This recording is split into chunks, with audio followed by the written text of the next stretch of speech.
उस मालिक ने दया आपको इस कलयुग में शिक्षित किया।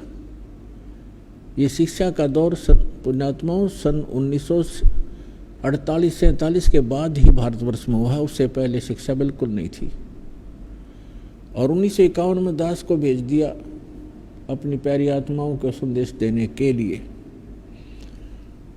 और अभी ये मीडिया और ये जितना भी साइंस की तरक्की जो हमारे लिए आवश्यक है सदग्रंथों को समझने के लिए, ये अभी 2000 के बाद का ये सारी देन है परमात्मा की। मोबाइलों का बनना, ये इलेक्ट्रॉनिक मीडिया जो टीवी चैनल ऐसे बढ़िया बना देने, तो ये परमात्मा ने दया करी आपके ऊपर, ताकि परमात्मा के बच्चे उन्हीं सदग्रंथों से भगवान को जाने जिनको शुरू से ही शिरोधार्य किए हुए थे। अब जिन सदग्रंथों को हम शिरोधार्य मानते थे वो पवित्र वेद, पवित्र गीता, पवित्र पुराण, पवित्र कुरान, पवित्र बाइबल, पवित्र गुरु ग्रंथ साहिब, और उनमें परमात्मा की महिमा ही वर्णित है।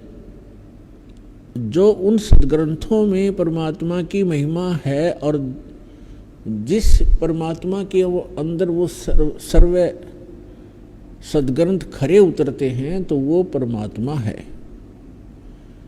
अभी तक हमारे जो धर्मगुरु थे वो गलत ज्ञान सुनाते थे, नाम इन्हीं सदग्रंथों का लेते थे और सदग्रंथों में लिखी के विवरण के विपरीत हमें ज्ञान सुनाया करते थे। और वो लोकवेद इतना गहरा हो गया था कि हमने उनको फाइनल मान लिया था।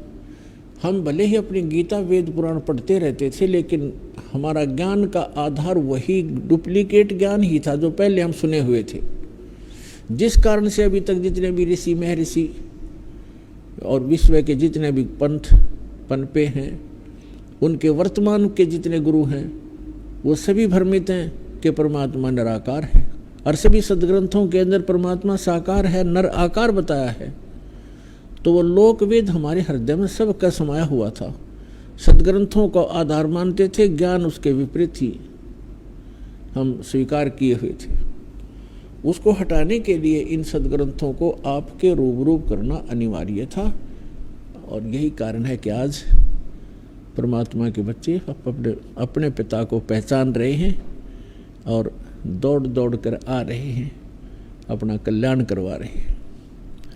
पुण्यात्माओं, इस स्थान से जिस भी प्राणी को उपदेश प्राप्त हो गया उसके मोक्ष में शंका नहीं।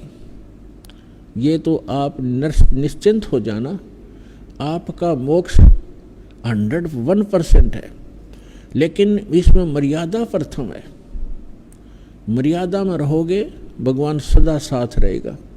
मर्यादा तोड़ दोगे तो सीता जैसा हाल होगा, जिसने जरा सी लापरवाही की थी, लक्ष्मण रेखा लांघ दी थी, और उसके बाद उसने सोचा तो ये था जरा सी लगी थी, क्या फर्क पड़ता है, अभी चली जाऊंगी, वापस आ जाऊंगी, आटा डाल के साधु के। और साधु वेश में वो दुष्ट रावण खड़ा था। तो मर्यादा त्याग देने से उसकी कितनी दुर्गति हुई। 12 वर्ष तक रावण की कैद में पड़ी रही, सड़ती रही, लाखों करोड़ों व्यक्ति मारे गए, तब जाकर उसका छुटकारा हुआ। कैसे कितने पाप की भागिन बनी एक जरा सी मर्यादा लांघ देने से। ठीक इसी प्रकार जो हंस भक्त परमात्मा का हंस और परमात्मा की दी हुई मर्यादा का उल्लंघन कर देगा, वो सीता की तरह पछताएगा और बहुत दूर हो जाएगा।